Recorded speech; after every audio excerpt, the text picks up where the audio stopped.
9h40 e a gente volta com o TV Mar News, já chamando Mara Almeida, que traz informações pra gente aqui pelas ruas de Maceió. Mara, bom dia mais uma vez para você.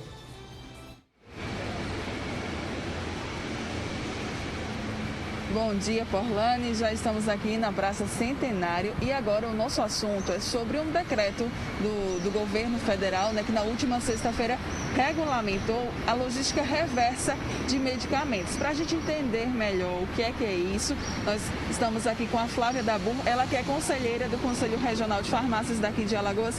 Bom dia, Flávia. Obrigada pela sua participação aqui no TV Mar News. Bom dia também. Esse já era um pleito antigo dos conselhos de farmácia? Sim, na verdade, acho que de todos os farmacêuticos, né, e representados sempre pelos conselhos de farmácias regionais, é muito importante isso, porque a gente fez, inclusive aqui no conselho, na faculdade, várias ações, onde a gente fazia essas ações, recebia os medicamentos vencidos e as pessoas falavam, e depois? Eu faço o quê? E a gente teve um retorno muito grande, porque tem muita gente que sabe que não pode fazer o descarte incorreto, mas não havia local para ela poder fazer esse descarte, né? Então vamos explicar para o pessoal de casa que ainda não entendeu o que é essa logística reversa de medicamentos. Tá, o nome é bonito, né?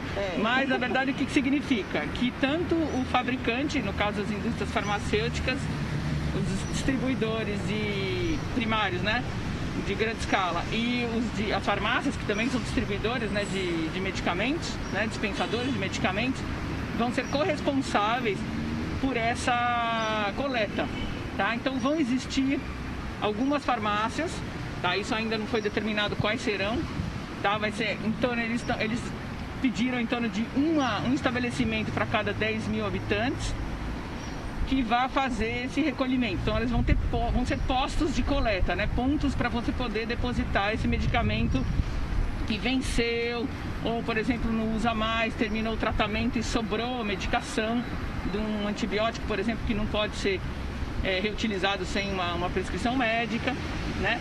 Então esses postos, esses pontos de coleta nessas farmácias serão postos de depósito. E depois eles vão se corresponsabilizar em mandar para as empresas que fazem o processamento correto, né? O objetivo é dar um descarte correto a esses medicamentos, porque a gente estava até comentando aqui antes de começar a entrevista ao vivo, que muitas pessoas às vezes nem sabem, né, como dar esse descarte a esses medicamentos. Jogam ali no vaso sanitário, né, e por aí vai, e isso não é o correto. Na verdade o meio ambiente agradece imensamente, né? Porque qual que é o problema? São produtos químicos que se você descartar, por exemplo, no vaso sanitário, você não vê mais, né? Mas isso vai para um sistema de esgoto ou para uma fossa e ele vai contaminar tanto a parte de solo quanto a parte de lençol freático. Se isso for desembocado num rio, por exemplo, vai para o rio, tá? Para o mar. E existem vários estudos, inclusive, que já fizeram doseamento de antibióticos em rios e lagoas e eles conseguem detectar, ou seja, é detectável, tá? E depois essa água volta pra gente, porque na verdade, por exemplo, aqui mesmo, né, o Pratagi, ele recolhe, né, a Casal coleta a água do Pratagi, trata e volta, tá? Então na verdade é uma coisa sem fim, tá? Então é muito importante essa conscientização e o legal é que vai haver também uma distribuição e uma informação para a população de quais serão esses pontos, né? Ou seja, o ponto X vai receber, vai ter um local apropriado para fazer esse depósito, né, desse material, né, dos medicamentos. Vão ser especificamente para medicamentos de uso domiciliar, né? Então, exatamente, né, esses medicamentos que acabam sobrando muitas vezes ou vencidos em casa, tá? É para poder receber. E quanto aos medicamentos que são utilizados, por exemplo, nas unidades de saúde e nos hospitais, esses aí já têm um descarte correto? Isso, tá? Então os hospitais já têm um sistema correto de descarte. As empresas que fazem a coleta, eles deixam, na verdade, tipo uns books, né? Uns tambores grandes lá, já apropriados para isso. E os hospitais fazem o descarte lá e as empresas têm um acordo, né, com eles, né? Um contrato e já coletam. Os postos de saúde ou clínicas estética, de tatuagem, né, que também geram outros resíduos que não necessariamente medicamentos, como agulhas, etc., esses aí não poderão se beneficiar especificamente disso, porque ele já tem que fazer o descarte. De fato, então, o objetivo é regulamentar a forma como é feito esse descarte e a gente entende que é algo que vai além apenas, né, de você ali descartar aquele medicamento, amplia muito mais essa discussão, chega até a abraçar, como você bem falou, o meio ambiente, né, Flávia? O objetivo principal, eu acredito ter sido esse, tá? Porque já tem muito estudo, né, dos impactos desse descarte incorreto, né, que a gente chama de medicamentos aleatoriamente, né? Porque, por exemplo, se de repente você joga no lixo comum, o lixo comum é coletado na sua casa, você não vê mais, só que aquilo vai para algum local, tá? Então, se ele for, por exemplo, para um lixão, que não é correto, mas a gente sabe que existe ainda, ele vai também contaminar solo, ou alguma outra pessoa pode fazer uso indevido desse medicamento, né? Mesmo que vá para aterro, na verdade, entendeu? Você também existe o risco de contaminação. Até como você está jogando produto químico, né, no meio ambiente. Hoje, essa medida ela ainda não está valendo, né? As pessoas não vão conseguir ir a essas farmácias, enfim, entregar esses medicamentos. Mas é importante que agora, já sabendo disso, elas possam ir juntando em casa e esperar os próximos passos, a divulgação, né, dos pontos de coleta, enfim, para que elas possam fazer essa entrega correta. Isso, perfeito. A validade, eles deram um prazo de 180 dias, né, que são 6 meses. É importante, lógico, para todo mundo poder se readequar, porque vão ter locais específicos, né, já sinalizados, que para poder fazer. Aqui em Maceió tem alguns estabelecimentos de manipulação que já fazem esse recolhimento. Eu mesma já vi, né? Só que eles fazem ou de produtos manipulados também, né? A gente acabou não falando, mas produtos manipulados também, tá? Medicamentos manipulados também. Então, algumas farmácias já fazem por conta, por uma questão de consciência, né? Mas agora regulamentado, eu acredito que vai ter uma abrangência muito maior e vai ser muito interessante para todo mundo, né? Se faz bem para o ambiente, a gente está fazendo bem indiretamente para a gente mesmo, né? Isso mesmo. Então, se alguém de casa aí souber de algum ponto de coleta, pode deixar nesse ponto. E quem não ainda, fica aí segurando só mais um pouquinho até tudo isso ser divulgado, Exatamente, né, Flávia? com certeza. Flávia, muito obrigada pelas suas informações. Obrigada também. Bom dia a todos. Então é isso, tá, pessoal de casa? Se você souber de algum ponto onde você possa entregar, né, esses medicamentos aí vencidos ou que você não fez mais uso depois de um tratamento, por favor, entregue, você vai estar ajudando aí a preservar o meio ambiente. Caso não, vai juntando aí, tá? Vai guardando aí na sua casa, procura um espacinho para deixá-los, que assim que esses pontos de coleta, né, nas farmácias, eles forem divulgados pelo Conselho Regional de Farmácias daqui de Alagoas, você também vai poder fazer essa entrega, enfim, e dar um descarte seguro a esses medicamentos para que eles não possam prejudicar outras pessoas, o nosso solo e também, é claro, o nosso sistema aí de água. Porlane, com imagens de Márcio Andrei, eu volto com você aí no estúdio. Muito obrigada mais uma vez, Mara, pelas tuas informações. Gente, olha só, na segunda-feira nós mostramos aqui, conversamos aqui com uma representante falando sobre a sobrecarga de trabalho para as mulheres nesse período de pandemia que precisam conciliar trabalho, filhos, casa. E a gente mostra aqui para vocês hoje que essa não é uma realidade apenas das mulheres. Alguns homens ainda, que numa parcela menor, também passam por essa situação. E a gente vai conversar sobre isso com Tom Coller, ele que é criador do projeto Papai em Dobro. Acordou, não foi, Tom? Bom dia para você. A gente conversa sobre essa situação. Alguns pais estão precisando vivenciar essa situação também e muitas vezes não encontram essa empatia que as mulheres têm e esse apoio tanto da sociedade quanto da própria empresa em que trabalham. Eu queria que você pudesse, então, conversar com a gente sobre essa situação. Bom dia para você, bom dia também ao filhote que está aí acompanhando. Bom dia a todos aí que estão nos ouvindo. Obrigado pelo convite para participar aqui do programa de vocês. Na verdade, a gente, como homem, passamos por coisas diferentes que as mulheres, né? Às vezes a gente é julgado que a gente não pode dar conta das atividades domésticas e toda a sobrecarga de trabalho e tudo isso junto. Com o projeto Papai em Dobro aqui, a gente mostra que é um pouco diferente, que nós... eu cuidando do Pedro que está aqui atrás e a Mariana que está deitadinha ainda, que tem 3 anos, e o Pedro que tem 5, eu consigo tocar a rotina aí da família trabalhando fora, agora em home office, né? Cuidando da casa, cuidando das agendas, dando aula para eles, porque agora com o homeschooling aí, essa coisa de você dar aula, os pais darem aula. E também pelo fato de todas as fases da casa. Você coloca a escola dentro de casa, você coloca o trabalho dentro de casa, você coloca a casa dentro da casa também, porque são inúmeras atividades que você vai desenvolver durante essa pandemia que você não estava acostumado. Então, a nossa rotina que a gente mostra que é possível, sim, nós homens também darmos contas disso. E a gente se sensibiliza muito e acaba que se sente como a maioria das mulheres passam as dificuldades, essas coisas todas, né? De não ter tempo, essas coisas todas. Tom, você está falando aí do Paraná, há quanto tempo você é pai solo? E como é que foi para você essa experiência assim, repentina?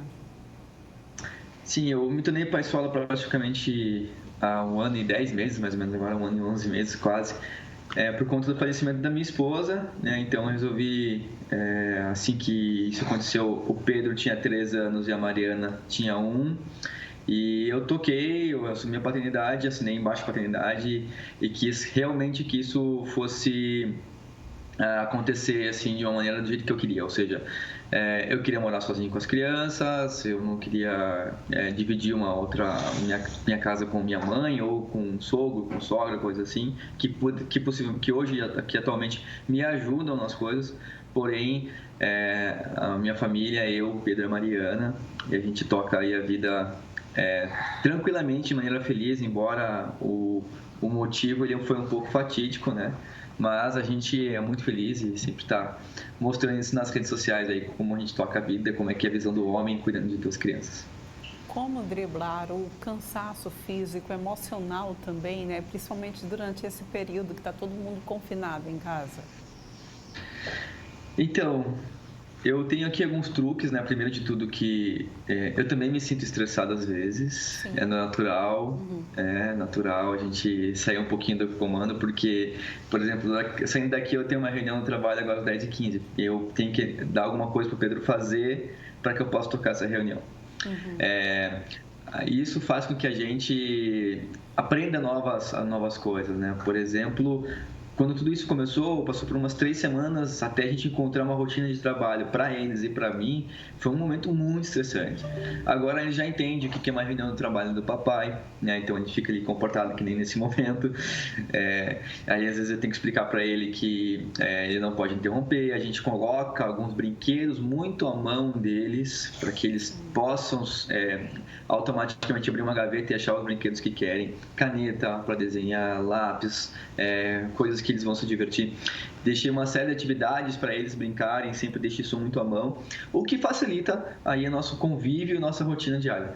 E aí durante a escola, todas essas coisas, tem que ter uma rotina certa do horário para que você os acostume e todo mundo tem um pouco de rotina. Porque no início da pandemia, ninguém tinha rotina, né? Era uma maluquice toda. Horário do almoço quase não existia, horário da janta mudou, a gente brincava a hora que não era, comia coisa na hora que não devia. Mas as coisas agora estão se encontrando e a gente percebe que cada vez mais as pessoas estão se acostumando com isso, né? Pois é uma rotina que aos poucos a gente vai pegando o jeito do que vem acontecendo, né, Tom? E você tem utilizado as redes sociais para divulgar a tua vida com os teus filhos, nessa experiência de ser pai solo. Como é que tem sido o retorno das pessoas que te seguem nas redes sociais?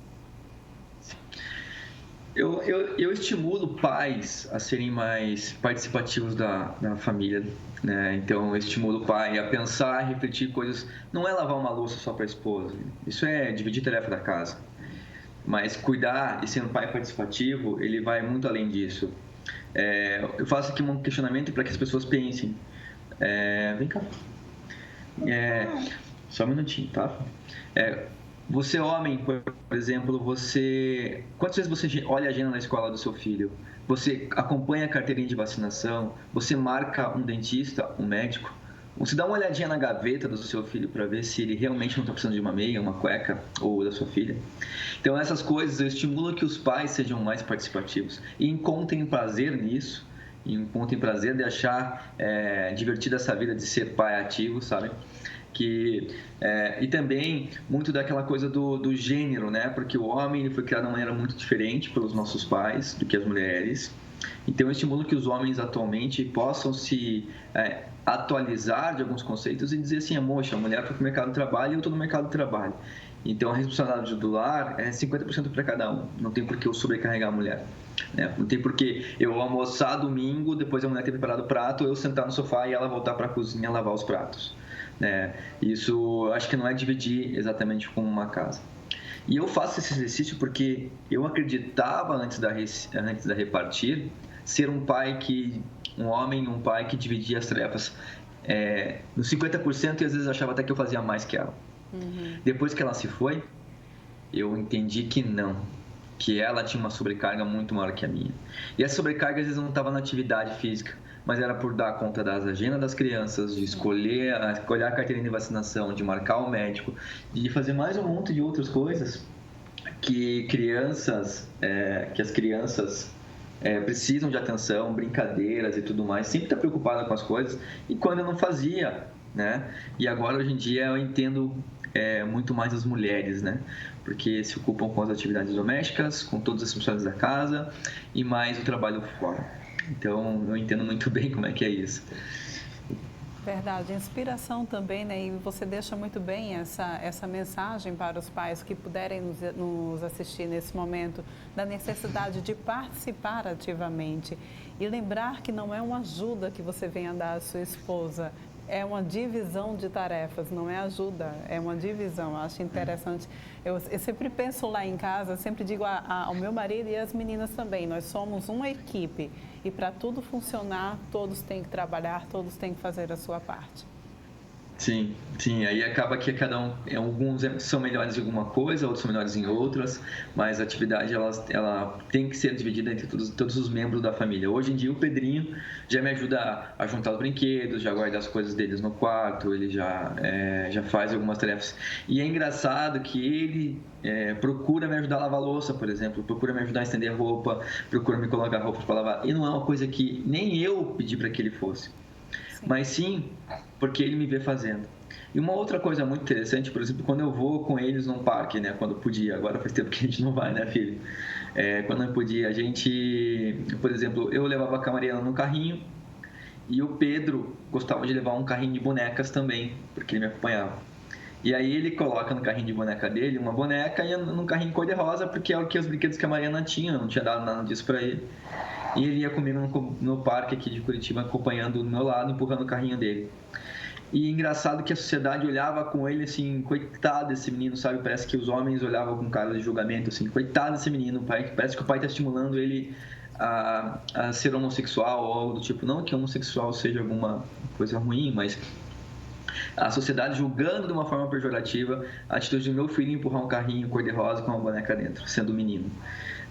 E isso me chamou muita atenção e me fez criar também um outro projeto que está iniciando agora, chamado Homens do Amanhã, onde eu estimulo homens a atualizarem as suas masculinidades, né? Dizendo que homem chora sim, que homem pode brincar com coisa cor-de-rosa, que homem não é frágil por não ter coragem de fazer alguma coisa, que homem que vai ao psicólogo, que vai ao psiquiatra, ele não é uma pessoa medrosa ou fragilizada ou coisa do tipo, uma pessoa doente. Porque atualmente os níveis de ansiedade dentro do gênero masculino, de suicídio, são muito maiores que dentro do gênero feminino. Pois é, Tom, é importante a gente saber trabalhar a fragilidade no homem também, né? Que existe fragilidade no homem, inclusive importante até para a gente acabar com essa sociedade machista e a gente até possivelmente futuramente a gente reduzir também o número de violência contra a mulher que a gente tem vivenciado massivamente, principalmente aqui na região Nordeste, esse número cresce ainda mais. É muito importante que a gente tenha essa criação e esse olhar com a sensibilidade da figura masculina desde pequena mesmo, tá? Eu queria parabenizar pelo teu trabalho, parabéns pelo seu trabalho, por esse projeto aí, Papai em Dobro. E boa sorte aí com as crianças no dia de hoje nessa rotina, tá bom? A gente tá bom, muito obrigado, gente. O teu Instagram já tem na nossa telinha para a gente mostrar um pouco do teu Instagram. Lá, quem puder seguir aqui esse projeto tão bacana, Papai em Dobro. Quem puder seguir, então, É só seguir e ver aí as dicas que o Tom Coller deixa, então, para os papais, para as famílias de uma maneira geral. Beijo bem grande, beijo para você também, tá, Pedro? Tchauzinho. Dá tchau lá, filho. Até a próxima. Tchau. Deixando aqui Até logo, também, obrigado. gente, eu queria deixar também aqui os meus parabéns ao meu marido Vinícius, né, que também tem dado conta, enquanto eu estou aqui apresentando o programa, tem dado conta aí das 3 crianças em casa. Obrigada, gente. Olha só, e a gente vai agora passar para vocês, Juntos Solidários, a gente continua falando sobre coisa boa, vamos passar então para vocês aí a oportunidade que você tem para praticar a tua solidariedade. Você que está em casa, pode ajudar quem está precisando nesse momento de doações de alimentos não perecíveis e também de produtos, materiais de limpeza e de higiene pessoal. Vamos conferir no VT. Ajude os alagoanos que, neste momento, estão passando por alguma necessidade. Doe alimentos não perecíveis, produtos de higiene pessoal e limpeza. Pontos de arrecadação. Sede da TV Gazeta no Farol e no Quartel do Exército na Gruta de Lourdes. Uma iniciativa do Instituto Arnon Melo. E a gente continua falando sobre coisa boa. Uma família aqui da capital criou a Cortina da Saudade para abraçar a avó sem risco de contágio pelo coronavírus. Por causa do distanciamento social, Dona Margarida, de 84 anos, estava há mais de 2 meses sem abraçar filhos, netos e bisnetos. E para matar a saudade, a família criou uma cortina de plástico especial adaptada para permitir o abraço em segurança. Olha só que lindo, gente!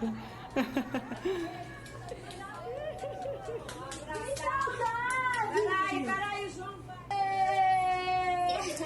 Agora eu. Nossa, mata saudade, tá vendo, irmão? Agora eu. Acho que foi eu. Agora vem, vem quem? Vai, vem, passou. E a família vai se revezando no abraço, a vovó aí. Muito interessante essa iniciativa, gente. Um abraço pode curar, né? O abraço é a única coisa do mundo, eu acredito que quanto mais apertado, mais ele salva, mais é gostoso. Olha só que lindo. Lindo de se ver. Olha, a idosa apresentou sintomas de solidão e a família identificou uma tristeza muito grande pelo afastamento dos filhos. Com a cortina pronta, os parentes começaram um revezamento na casa da aposentada. Linda, né, essa iniciativa. Fica aí, então, a dica para quem está precisando de um abraço e não está podendo dar durante esse momento de pandemia. A gente vai, então, para um rápido intervalo, volta daqui a pouquinho.